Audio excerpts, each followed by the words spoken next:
In today's video, we'll be talking about squash and stretch, which is said to be the most important discovery of the principles.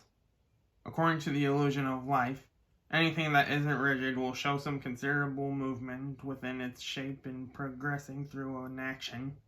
The softer an object is, the more squash and stretch it'll have. Twist is also part of this principle, but is often forgotten about. But squash, stretch, and twist probably doesn't have the same ring to it as a principle like squash and stretch does. Some examples of squash and stretch can be found within ourselves. Our arm muscles, for example, will swell up a bit when they're bent. It can be found in our faces, which are so flexible that our heads could be like a ball squashing and stretching. Using Eric Goldberg's example in Character Animation Crash Course, I'll show you how squash and stretch can be used in the head.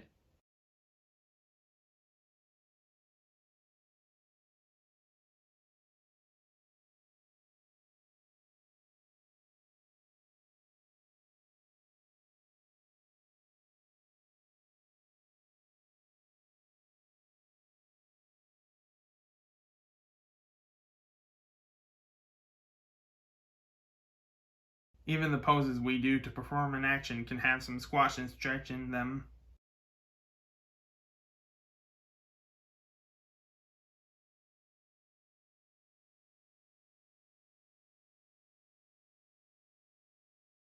When applying squash and stretch to an animation, it's best to keep the volume in mind.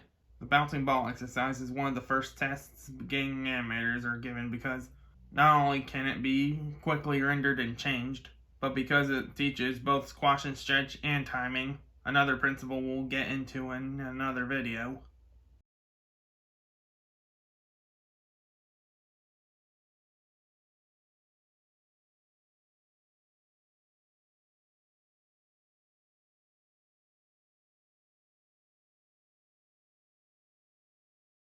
Pop quiz. Is this a squash or stretch position of a ball?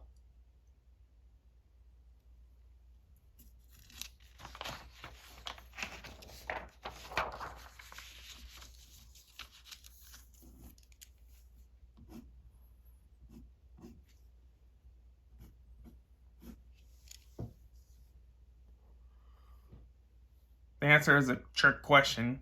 It's being squashed by these two pillars. Now let me ask you again. Is this a squash or stretch?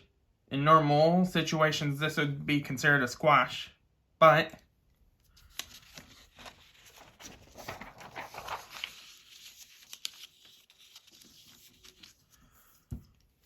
for this occasion, someone is stretching the ball.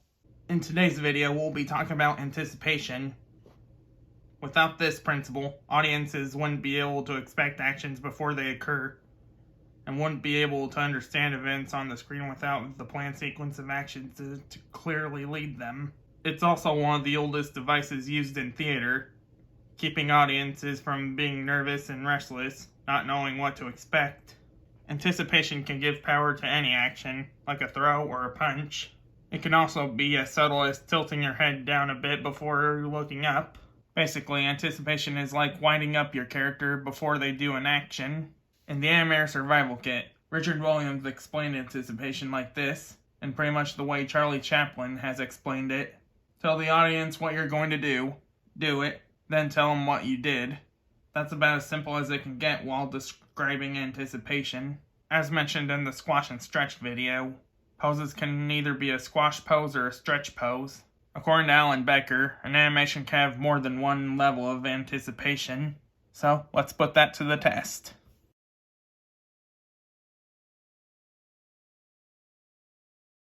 Start pose.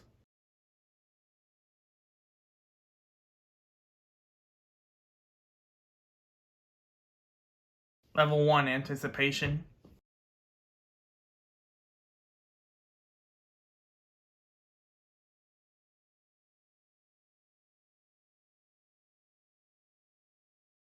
Level 2 anticipation.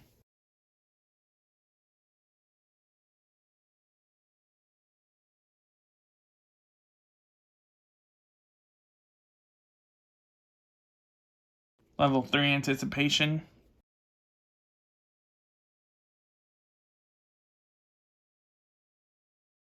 End pose. In today's video, we'll be talking about staging, which is one of the most general of the principles, because it precisely means the presentation of any idea so that it's completely clear. Actions are staged so that they're understood, personalities so that they're recognizable, expressions so that they can be seen, moods so that they'll affect the audience. When staging, the most important thing to consider is story point. Listing the example from The Illusion of Life, if a spooky feeling is desired, the scene will be filled with symbols of a spooky situation, such as an old house, howling wind, leaves or papers rustling through the yard, clouds floating across the moon, a threatening sky, maybe some bare branches rattling or scraping against the windows, or a shadow moving back and forth. All of these say spooks, but a bright flower bed would be out of place. What's odd about this example is that they pretty much did this exact thing in Beauty and the Beast, specifically in the West Wing scene, where it's all broken, damaged, and scary looking, and yet at the center of it all, there was the enchanted rose. You know, some say that the West Wing is symbolic of who the Beast was, someone who was broken and scary looking on the outside, with the rose representing what little humanity he has left. Anyway, back to staging. If you're staging an action, you must be sure that only one action is seen. It must not be confused by drapery, poor choice of angles, or upstaged by something else that might be going on. In effect, you're saying, look at this. Now look at this. Now look at this.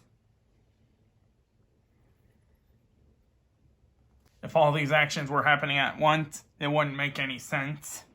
In basic terms, staging is more of a storytelling principle of animation. The most important thing in staging and animating action is the silhouette, which was used back then because of the limitation of black and white cartoons, but has now become an invaluable tool for creating clear poses. Sometimes the silhouette is neglected when making animation. In the example I'm drawing, both people are presenting something to someone, but which one do you think is more clear? Leave your answer in the comments below. In today's video, we'll be talking about straight ahead and pose to pose, which are two approaches to animation that have different results. For straight ahead action, you do one drawing after the other, getting new ideas as you go along until you finish the scene. This is done when the animator knows the story point and actions of the scene, but has very little planned about how it'll be done. For pose to pose, the animator plans their action, figures out what poses will need to be there, relates them in size and action, and has the assistant draw the in-betweens. In this approach, more time can be spent improving the key drawings and controlling the movement. Pose to pose has strength and clarity, while straight ahead action has strength and spontaneity. Straight ahead action was originally the only way to animate, but pose to pose was created by animators who wanted quicker results and were not aware of its brilliant future. The development of stronger poses, improvements in timing, more skillful use of secondary action, and the creation of the moving hold is what made pose to pose animation come into its own. Here's a little fun fact. When we're all students in school, we occasionally make little animations in our textbooks. And most of the time, the approach we use is straight ahead action. For those who do that, but don't know you can actually make a career in animation, let me assure you that you can make a career in animation. Remember the Flip-O-Rama animations from the Captain Underpants books? The two drawings shown in those Flip-O-Ramas are what are known as key poses. Straight ahead action can be used to create unpredictable movements such as special effects animations like fire, water, smoke, etc. While pose to pose can be used for the more planned animations like cycles and stuff. In the Animator Survival Kit, it's revealed that the best way to animate is by combining straight ahead and pose to pose animation. The best way to combine straight ahead and pose to pose is by doing a pose to pose action first, and then for things like drapery, hair, use straight ahead animation. In this video, we're going to be talking about follow through and overlapping action. According to this principle, things don't come to a complete stop all at once. Each part stops, then another, and so on. If a character has appendages, such as long ears, a tail, or a big coat, these parts will continue to move after the figure has stopped. Also, nothing starts to move all at once either. Each part starts, then another, until everything is moving. Loose flesh on a skeletal figure will move slower than the figure. This is called drag, and it gives looseness and solidity to the figure that is vital to the feeling of life. The way in which an action is completed often tells us more about the person than the drawings of the movement itself. Some poses are held for 8 to 16 frames, which can break the flow of action. To solve this, the moving hold was born. Just make 2 versions of the pose, the original version and a stronger version. Then, use follow-through on the fleshy parts to give solidity and dimension, adding the feeling of weight and reality, and stronger poses for more vitality. The Illusion of Life vaguely mentions this, but the Amateur Survival Kit clears up the difference between follow-through and overlapping action. Overlapping action is one thing following another, while follow-through is what happens as a result of the main action, which is also known as drag.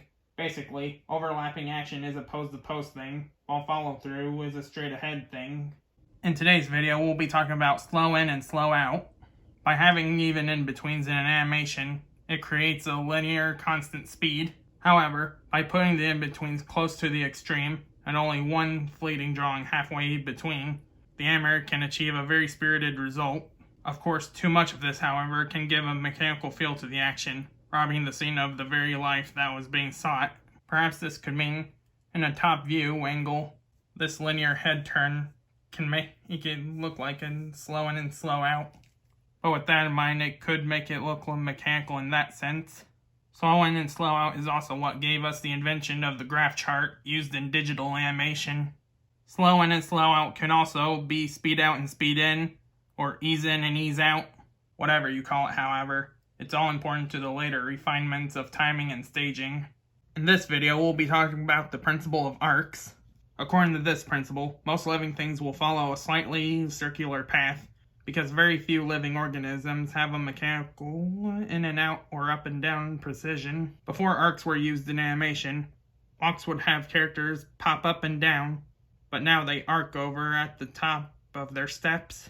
As this principle was better understood, scenes were plotted out with charts and dots, eventually creating the use of timing charts. Straight in-betweens would kill the essence of an action, so watch for arcs.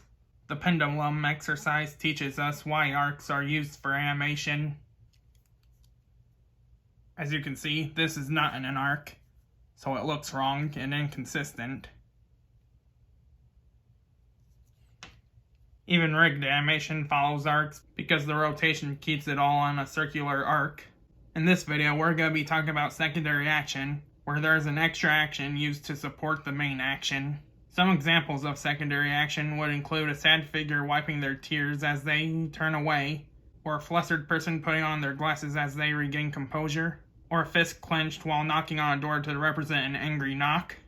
Secondary action adds richness to the scene, naturalness to the action, and fuller dimension to the personality of the character if used correctly. If it's too subdued, it'll be mushy, restricted, and inconsequential. If it's too strong, however, the main action will never be seen. Take this figure, for example. It's hard to explain what's going on in its mind. However, add some clenched fists, and he looks like he's holding in his anger.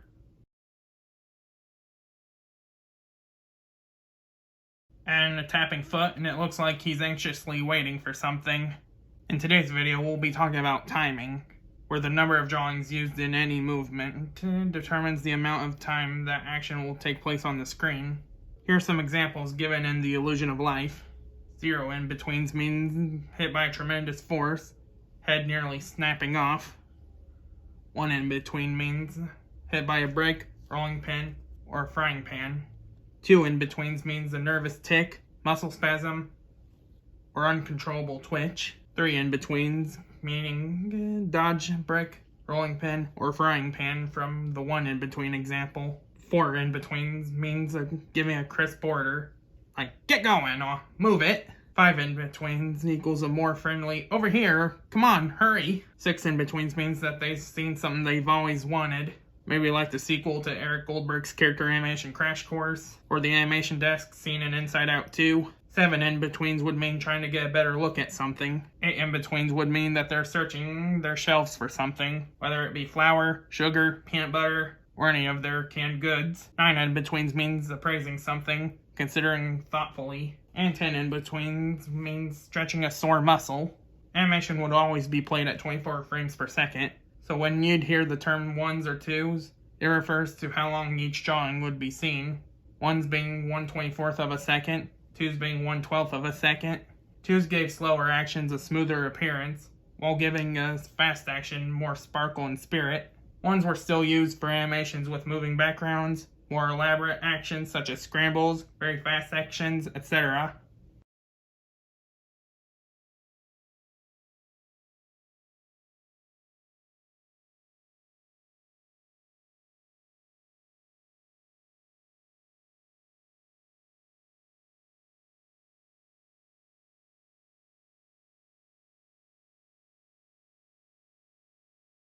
In this video, we'll be talking about exaggeration. This principle encourages animators to create more believable, convincing drawings that make a bigger contact with people to character realism. In simple terms, if a character is sad, make them sadder. If angry, make them angrier. If scared, make them more scared. Basically, cranking the emotion up to 11. I complained before that the plausible impossible isn't one of the principles of animation, though in all fairness, I believe it could be part of exaggeration. In this video, we'll be talking about solid drawing, probably one of the most challenged of the principles these days, because of all the UPA-style cartoons that come out over the years, with their flatness and rigged characters being drawn or modeled in a very symmetrical way. Anyway, this principle says to avoid using twins, which basically means having everything symmetrical in order to keep your character from looking wooden, and to vary each part of the body in some way to make it look natural. Back in the day, signs were put up to remind animators to make sure their characters have weight, depth, and balance. Using perspective is also encouraged to do character design. It also says to make sure you avoid tangents in any way possible. In this video, we'll be talking about the last of the 12 principles of animation, appeal. This principle says that characters should have appeal, the pleasing and fascinating quality that makes us enjoy looking at them. Appeal is to an animated drawing what charisma is to a live actor. Things that lack appeal include weak drawings, poor design, clumsy shapes, awkward moves, drawings that are complicated or hard to read. The only things that make good drawings are simple and direct attitudes, and without good drawings, there is little appeal. What's important is to find elements that look best in animation, and still allow the strongest communication of the idea presented.